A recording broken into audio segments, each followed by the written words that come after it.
तो अब इस क्वेश्चन को आप कैसे सोल्व करेंगे, देखिए सबसे पहले देखिए, अगर आप ऐसे समझते हैं कि इसको इंडिविजुअली 4 पावर से डिवाइड करेंगे, जैसा मैंने आपको फर्स्ट लेक्चर में समझाया था, तो काफी टाइम आपको लग सकता है क्वेश्चन में। तो जैसा हमारा इस चैनल पे होता है कि हम हर क्वेश्चन का लगभग शॉर्टकट कर लेते हैं, तो मैं आपको इस क्वेश्चन के लिए भी शॉर्टकट अप्रोच बता रहा हूं। देखिए क्या शॉर्टकट अप्रोच है, यहां पर आप यहां से आयोटा की पावर 584 को कॉमन ले सकते हैं ऊपर से, ओके। एंड उसके बाद डिनोमिनेटर से आप आयोटा की पावर 574 को कॉमन ले सकते हैं, क्योंकि सबसे स्मॉलेस्ट पावर है ये, ओके। सो अब जैसे ही आप कॉमन ले सकते हैं, कितना कॉमन ले सकते हैं इसमें से आप, आयोटा पावर 584, तो बच क्या रहा है आपके पास वो समझिए। यहां से आप कह सकते हैं आपके पास, एक second,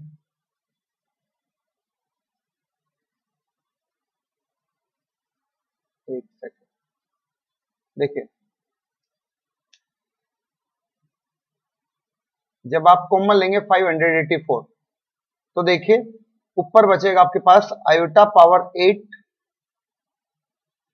plus iota power 6 plus iota power यहां से कितना 4 plus iota power 2 and plus 1। Denominator से भी सेम यही चीज बचेगी। एंड अगर ये दोनों सेम है, इन दोनों ब्रैकेटों में अगर सेम लिखा हुआ है, तो आप यहां से क्या कर सकते हैं, आप यहां से कह सकते हैं कि ये दोनों एक दूसरे से यहां पर कैंसिल हो जाएंगे।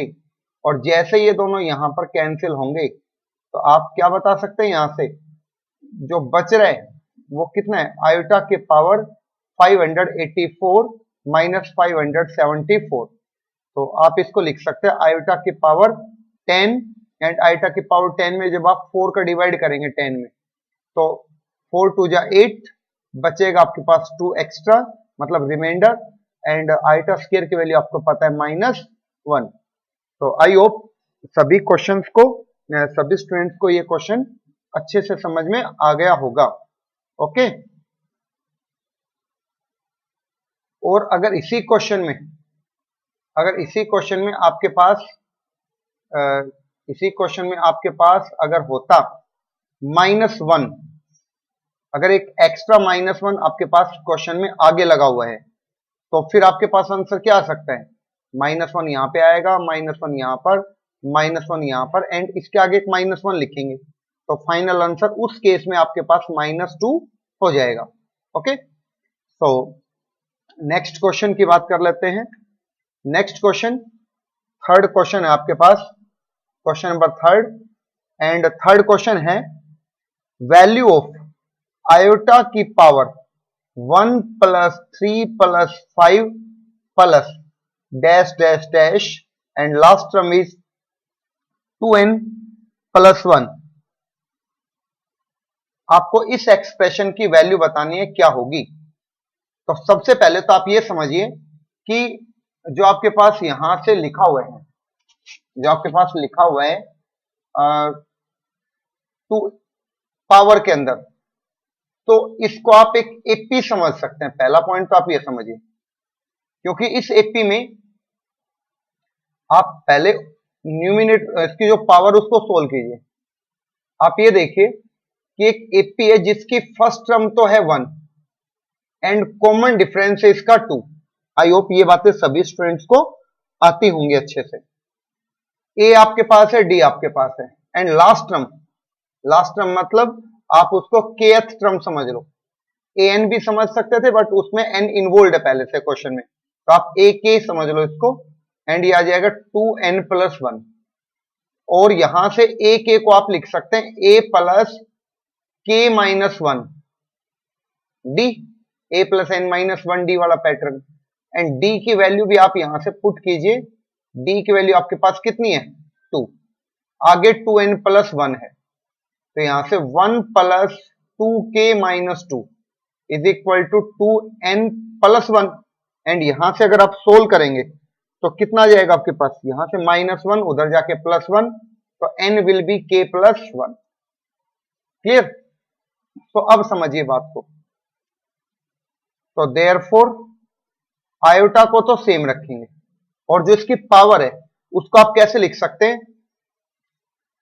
टोटल टर्म आपके पास n+1 है, तो सम का फॉर्मूला क्या होता था, किसी एपी में सम का फॉर्मूला होता था n/2 first term plus last term. तो आप यहां से लिख सकते हैं n+1/2 and first term 1 and last term 2n+1 आ जाएगा। और आप इसको समझ सकते हैं n+1 एंड यहां से 2n+2 आएगा, 2 आप कॉमन लेके सोल्व करेंगे तो यहां पे कितना आ जाएगा, ये भी n+1 ही आ जाएगा। एंड इसको लिख सकते हो आयोटा की पावर n+1 का होल स्क्वायर। क्लियर? अब समझिए बात को। यहां तक आप क्या समझ सकते हैं, देखो n है वो कोई नेचुरल नंबर है, n है वो कोई नेचुरल नंबर है। ओके, सो n अगर नेचुरल नंबर, तो नेचुरल नंबर में दो पार्ट्स हैं, इवन भी है ओड भी है। तो अगर मैं यहां से n को ओड कंसिडर कर लेता हूं और एक बार n को मैं इवन कंसिडर करता हूं, तो सोचिए अगर मैं n की जगह पे इवन नंबर पुट करता हूं 0 2 4 6 इस तरह से, तो मैंने अगर यहां पर 0 पुट किया तो आयोटा की पावर 1 आ जाए, क्योंकि 0 + 1 मतलब 1 और 1 का स्क्वायर 1, तो आयोटा की पावर 1 मतलब आयोटा। ओके, तो जब मैंने 0 पुट किया यानी कि इवन पुट किया तो यहां से कितना आया, आयोटा। फिर देखिए दोबारा से इसी चीज को, अगर मैंने यहां पे 2 पुट कर दिया होता तो 2 + 1 कितना हो जाएगा यहां पर 3, और आयोटा की पावर 3 का स्क्वायर, 3 का स्क्वायर मतलब 9, तो आयोटा की पावर 9 को आप सोल्व करेंगे। तो मैंने आपको ये समझाया हुआ है कि आयोटा की पावर 9 मतलब आयोटा की पावर 1, क्योंकि जब आप इसमें 4 का डिवाइड करेंगे तो 4 2 जा 8, 1 आपके पास एक्स्ट्रा बचेगा, तो ये भी आयोटा की पावर 1 आएगी मतलब आयोटा। तो क्या समझ में आया कि जब n इवन है तो इस कंप्लीट एक्सप्रेशन की वैल्यू क्या रहेगी, आयोटा। और n अगर ओड है, सोचिए अगर मैंने n की जगह पे कोई ओड नंबर 1 सब्सटीट्यूट किया, यहां पर इस n की जगह पे मैंने 1 पुट किया, तो 1 + 1 2, 2 का स्क्वायर 4। ओके, सो आयोटा की पावर 4 तो सिंपली कितना आएगा आपको पता है, 1 ही आएगा। क्लियर? तो ये था क्वेश्चन नंबर 3। ओके, किसी स्टूडेंट को डाउट है तो आप मुझे कमेंट में जरूर लिखें, ताकि मैं नेक्स्ट वीडियो में इसका सॉल्यूशन आपको दोबारा से एक्सप्लेन कर दूं। ओके, एंड चैनल को शेयर एंड सब्सक्राइब जरूर कीजिए, ताकि हर स्टूडेंट तक ये फ्री क्वालिटी ऑफ एजुकेशन पहुंच सके। Next and last question of the exercise, question number 4। देखिए question number 4, question number 4 is find the value of the expression x power 4 plus 9x cube plus 35x square minus x plus 4। ये आपके पास कोई polynomial है px, और क्या पूछे कि एक दूसरा कोई एक्सप्रेशन है, आपको इस एक्सप्रेशन की वैल्यू फाइंड करनी है। Find the value of this expression for x belongs to, for x is equal to, यहां पर है x इक्वल टू -5 प्लस 2√-4। इस क्वेश्चन के जैसा मैंने एक क्वेश्चन आपको पीछे जो लेक्चर हुआ था, लेक्चर नंबर 3, उसमें मैंने सोल्व करवाया है। कैसे करवाया था मैं थोड़ी हिंट यहां पर आपको दे देता हूं। देखिए x -5 को आप राइट साइड में, लेफ्ट साइड में लिखिए तो +5, एंड राइट साइड में क्या बचेगा 2, और √-4 को आप 2 आयोटा लिख सकते हैं। तो x यहां से आ गया x + 5 is equal to 4 iota, squaring on both side करेंगे तो x² + 25 plus 10x is equal to 16 iota square. Iota square की वैल्यू आपके पास -1 आएगी, तो x square plus 25 plus 10x। अगर यहां पर आप -1 पुट करेंगे तो ये -16 होगा, और लेफ्ट साइड में इसको लेके आएंगे तो +16 इज इक्वल टू 0, यानी कि x square plus 10x and यहां से 16 एंड 25 को आप ऐड कर देंगे यहां से, तो कितना आ जाएगा आपके पास 41 आ जाएगा इज इक्वल टू 0। अगला काम क्या बताया था मैंने आपको कि x की power 4 plus 9x cube plus 35x square minus x plus 4, इसको आप डिवाइड करेंगे। इसको आप डिवाइड किससे करेंगे? x स्क्वायर प्लस 10x और प्लस 41, इससे आप डिवाइड करेंगे। जैसे आप डिवाइड करोगे तो यहां पर आपके पास क्वोशंट आएगा कुछ, एंड इसको फर्दर सोल्व करके आपके पास जो रिमाइंडर है वो आना चाहिए कितना? -160। क्लियर? आपके पास रिमाइंडर आना चाहिए -160। सो फाइनली आप जो px है उसको क्या लिख सकते हैं? px को आप लिख सकते हैं x square plus 10x, x square plus 10x plus 41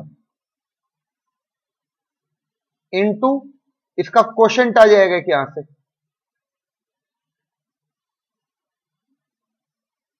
qx, मतलब इसका क्वोशंट, और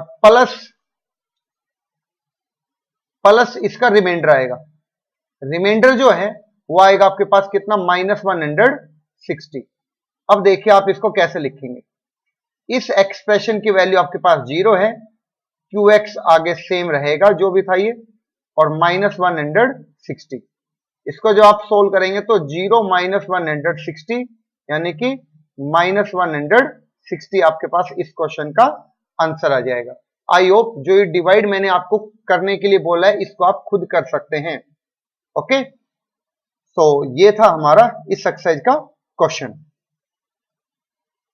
अब हम शुरू करते हैं नेक्स्ट टॉपिक। देखिए नेक्स्ट टॉपिक जो है वो है complex numbers. Complex numbers, complex numbers क्या होते हैं समझिए बात को। कॉम्प्लेक्स नंबर्स हम किसको कहेंगे? थोड़ा सा हम बेसिक इंट्रोडक्शन यहां पर इसका दे देते हैं, बाकी तो नेक्स्ट लेक्चर में करेंगे इसको कंप्लीट। देखिए complex number are those numbers which are written in the form of a plus iota b। Okay, so इस तरह के जो फॉर्मेशन होते हैं उसको हम बोलते हैं कॉम्प्लेक्स नंबर। जहां पर कॉम्प्लेक्स नंबर को आप कैपिटल Z से रिप्रेजेंट करेंगे, एंड जो a एंड b ये दोनों जो नंबर है ना, ये क्या होने चाहिए? आपके पास रियल नंबर होने चाहिए। क्लियर? अब समझिए बात को। एग्जाम्पल में आपसे थोड़ा सा बताता हूं। एग्जाम्पल में जैसे यहां पर है सपोज 2 प्लस 3 आयोटा, ये कॉम्प्लेक्स नंबर है। -1 प्लस आयोटा, ये दूसरा कॉम्प्लेक्स नंबर है। 5 भी एक कॉम्प्लेक्स नंबर है, क्योंकि इस 5 को आप लिख सकते हैं 5 प्लस 0 आयोटा। तो सिंपली 5 है वो भी एक कॉम्प्लेक्स नंबर है, इसको आप 5 प्लस 0 आयोटा लिख सकते हैं। ओके, सो इसको हम फर्दर सोल्व करेंगे नेक्स्ट लेक्चर में। सो मेरी बातें शायद अभी तक हर स्टूडेंट को समझ में आ गई हैं। अगर बातें समझ में आ गई तो प्लीज चैनल को शेयर एंड सब्सक्राइब जरूर कीजिए। Okay, so thank you very much.